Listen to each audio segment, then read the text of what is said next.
everyone, Happy New Year. I read you today that we are as close to the year 2050 than we are to the year 2000. That's insane. I want to talk about my 2025 resolutions, my bookish and also personal resolutions.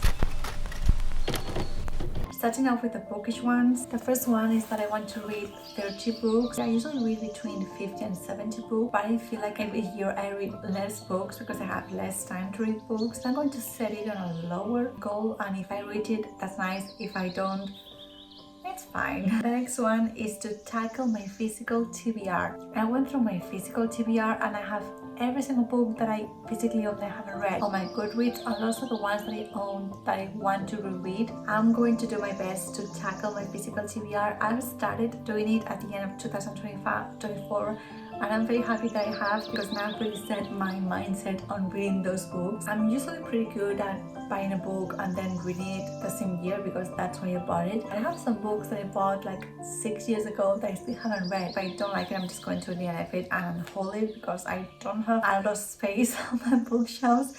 That's one of the main reasons why I want to tackle my physical TBR, to get rid of the books I don't want to own. I'm going to show you my physical TBR so you can tell me which books I should prioritize, or maybe the ones that I shouldn't read at all. I've counted all the books that I have on my physical TBR that I haven't read, and there's a total of 46 books, counting the one that I'm currently reading. I'm halfway through The Great Wars, written by the Spanish History Channel. I have some different categories for these books. I'm going to start with the books that I've owned for the longest time. The first one is The Luminaries by Eleanor Catton. This book is set in New Zealand during the gold rush. Then I have Letters to Theo by Vincent van Gogh. Then I have The Wisdom of Insecurity by Alan W. Watts. I've heard a lot of his monologues, so I feel like I have read this in some way, but I haven't read it back to front to back. And the last one in this category is Faithful, an autobiography by Marianne Faithfull. I bought this book, I think I was like 17, 18 maybe, during my groupie phase. I read so many biographies of rock stars back then. These two are books that I DNF'd. Whenever I DNF books, I don't really tend to go back to them, but with these two, I want to give them a second opportunity. First one is The Starless Sea by Eric Morgenstern. I tried reading this book like 2 times. I couldn't get past the first 50 pages. I felt like I was lucid dreaming, but in the worst possible way. But I want to try to read it. And the other one is Wolf Hall by Hilary Mantel. I read around 50 pages as well, and I wasn't really understanding anything. This is the pile of books that I've recently bought. The first one is Belladonna by Adeline Grace. The next one is A History of Witchcraft, and then the other one is also about witches, the Penguin Book of Witches by Penguin Classics. And then the other one is La Sense Almita. This one is in Catalan. This one narrates the story of Forabooth Street. I want to do a video essay about mythology, especially women in mythology, and this book will really help me find information for my video essay. It narrates the story of 12 women in Mediterranean mythology, especially Greek mythology. This is the pile of modern classics. I'm missing one of them. I have 2 Ernest Hemingway books, Islands in the Stream and For Whom the Bell Tolled. Then for my Shirley Jackson collection, I have The Haunting of Hill House and The Lottery and Other Stories. Then I have A Room of One's Own by Virginia Woolf. Then I have Chess by Stefan, I cannot pronounce that last name, I'm sorry. Then I have The Crucible by Arthur Miller. Like I said, I love anything related to witchcraft. Lastly, I have In Cold Blood by Truman Capote. This is a category of books that are not mine. I just borrowed, and I need to read them as soon as possible so I can return them. The first one is El Renacimiento by Paul Johnson, the Renaissance. The good thing is that this is the Renaissance not only in Italy, but also how it affected other European cities. And the next one is The Buddha in the Attic by Julie Otsuka. The next category doesn't really have a category, it's just books that I own that I want to read them. Emily Wilde's Encyclopedia of Fairies. Then I have Eve's Hollywood by Eve Babbitt. I haven't read anything by Eve Babbitt, I believe. I read some Joan Didion books, and I know a lot of people compare Joan Didion with Eve Babbitt. I don't really like Joan Didion's books. Then the next one is my voice keeps going away. I hate it. Los Últimos Días de Nuestros Padres by Joel Dicker. He's a Swiss author that writes mystery and thriller books, but before writing mystery and thriller book, he just writes historical fiction, and my mom gifted me one of his books. Then I have The 14th Tale by Diane Setterfield. This one I'm really excited. This is Canta Irlanda, Un viaje por la isla Esmeralda by Javier Reverte. This book is about Ireland. In case you didn't know, I used to live in Ireland. I adore that country so much. I just think it's one of the most beautiful countries in the world. It has so much to offer, and every single time that I visit Ireland, I'm just in awe with its beauty. I have The Familiar by Lee Bardugo. This book is set during the Golden Age in Spain, in Madrid. Liquid times, living in an age of uncertainty. The Distance That Separates Us by Maggie O'Farrell. And then I have My Brilliant Friend by Elena Ferrante. And then let's go to my last pile, which are my classics. I want to read The Hobbit because I want to read all the Middle-earth books. Then I have The Last Days of Socrates by Plato, Fair Expectations by Charles Dickens, The Woman in White by Wilkie Collins, The Jungle Books by Rudyard Kipling. Started reading this book, but I don't know if I'm going to like it. Honestly, this is a children's book, but even that, the writing style I think is too dry for me. Tales of Ancient Egypt, A Portrait of the Artist as a Young Man by James Joyce. Not gonna lie, the only reason why I bought this book is because the author is Irish. Moby Dick by Herman Melville. I love science and I love classics, so I just thought it's like a passage of time that I need to read this book. The Odyssey by Homer. Meditations by Marco Aurelio. I don't know his name in English. Oh, this is a beautiful bookmark. I bought it in Madrid in the Sorolla Museum. I forgot about this one. It's a beautiful bookmark. It's from the painting of Harry de la Casa de Sorolla. Confessions of an English Opium Eater and Other Writings. I read the introduction and his biography in the beginning. I just love that I used the most random bookmarks. Whenever I was opening a book, I just kept seeing the bookmarks, and I don't need to buy bookmarks because I just use whatever I find. And then I also have the beautiful Anna Karenina by Leo Tolstoy.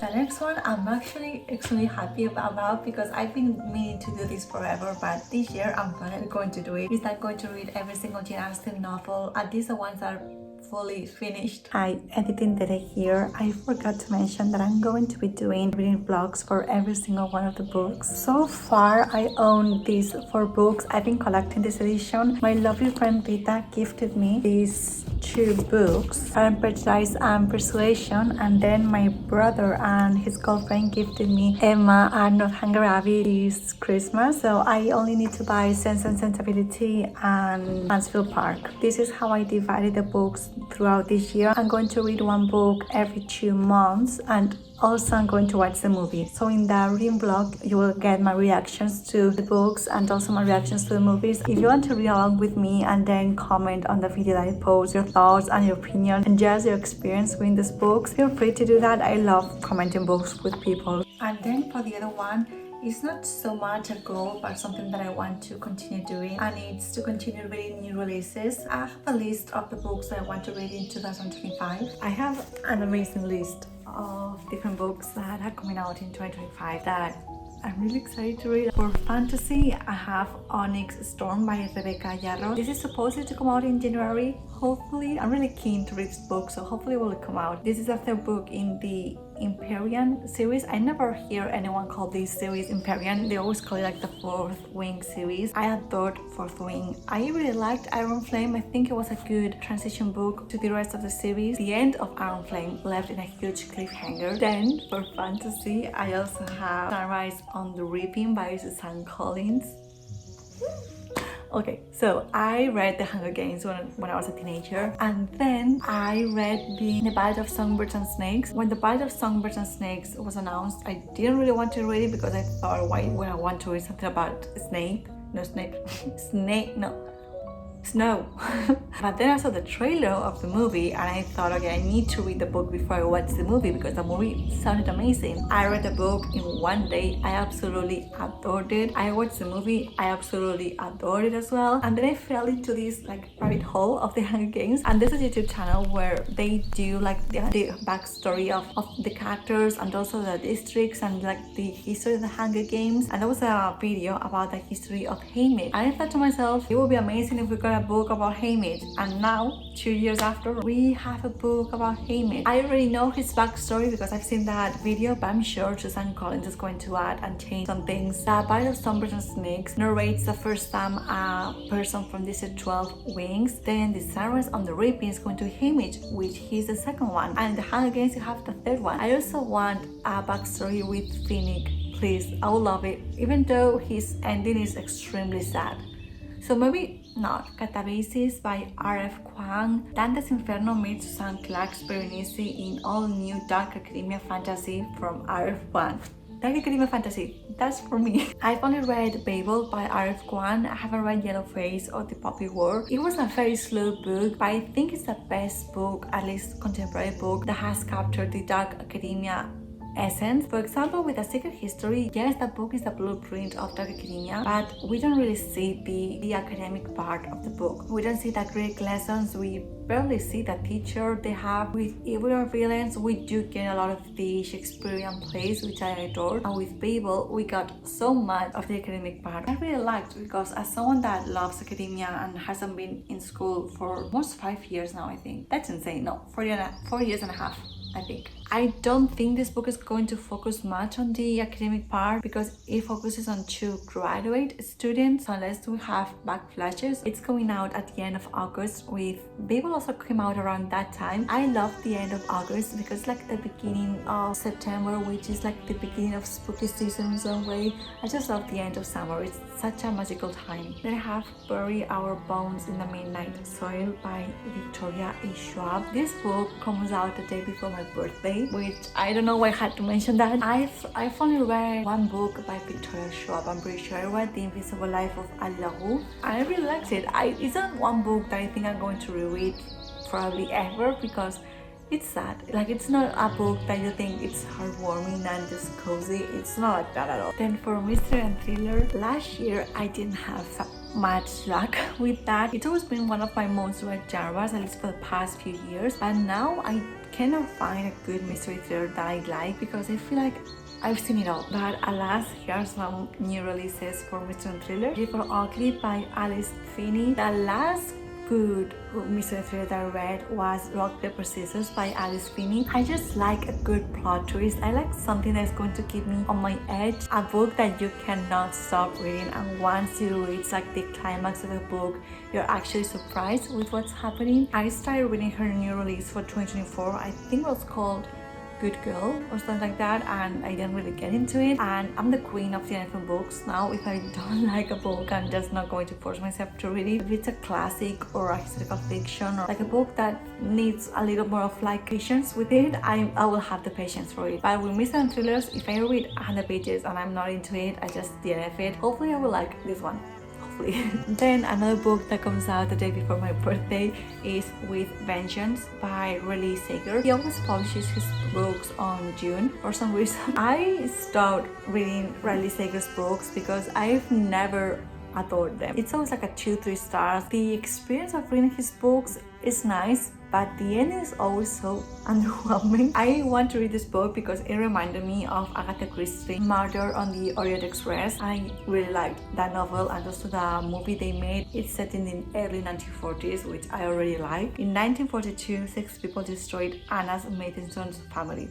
12 years later, she's ready for retribution. I love trains. I love the 1940s period, and I love fictional murders where they take place in a closed environment, like in a train, in a house where no one can get in or get out. You know, one of the people there did it. Then for historical fiction, I've had it Darling Queen by Fiona Davis. I've seen so many people talk about Fiona Davis, like in the historical fiction realm. This book has 2 different timelines. One of them is in Egypt of 1936. The other one is New York City, 1978. The main character works in the Met Museum, and there's an Egyptian artifact that goes missing, and that artifact may have a curse that is awakening. So for historical fiction, I have Cleopatra by Sara El Arifiri. I just said that in the most Spanish accent.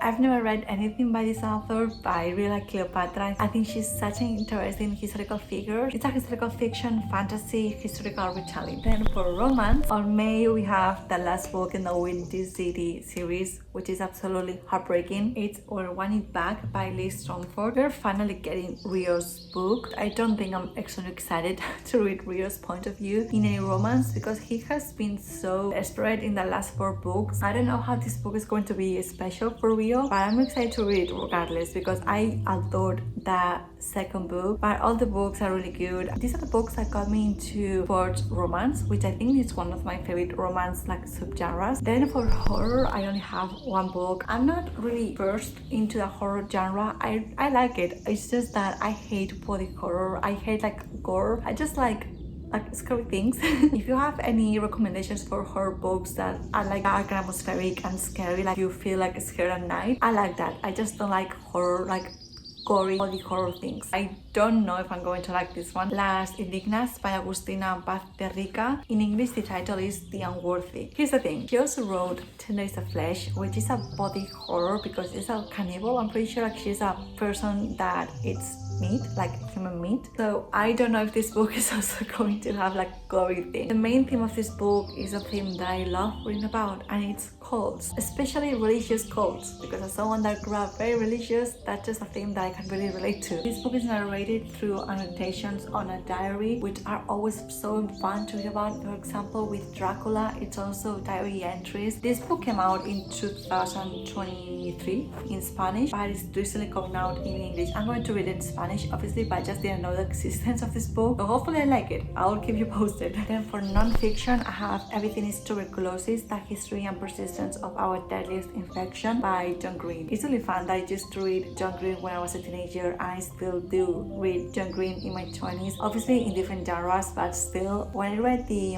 Anthropology Rewind, I think it was the title, I really liked it. It was like the most random themes and topics, and I still read every single one of them and enjoyed it. This book obviously narrates a very much harder topic and sad topic that affects so many people nowadays. And lastly, for non-fiction is also a science one. I just love reading about science studies. A River Alive by Robert McFarlane. This book talks about rivers and how they affect society and culture. Obviously, when you go back in the ancient days, they used to build their civilization next to the river, especially in Egypt, for example, with the Nile River. That's such a good example. With Mesopotamia as well. In this case, for example, in the synopsis, it talks about the mountain streams of Ecuador and also the wild rivers in Canada, which are extremely polluted with mining. I think this book is going to be very introspective when it comes to how nature affects our daily lives and how we as humans are changing it because we want to, not because we should. These are some books that I want to read. I also made a list on Goodreads in case you want to check it out.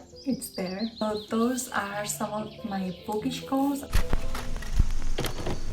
And then for my personal goals, I've divided them between things that I want to start doing, which are these ones, things that I want to implement into my daily life in 2025. Then I have the ones that I want to continue doing, which are these ones. These are things that I've started doing previously and I just want to really implement into my daily life and make sure that they stick with me. And then these are the things that I want to stop doing. I don't think anyone needs any explanations for these things because these need to live my life. So yes, these are some of my goals for 2025. 2025. Happy January, everyone. I hope you'll have an amazing year.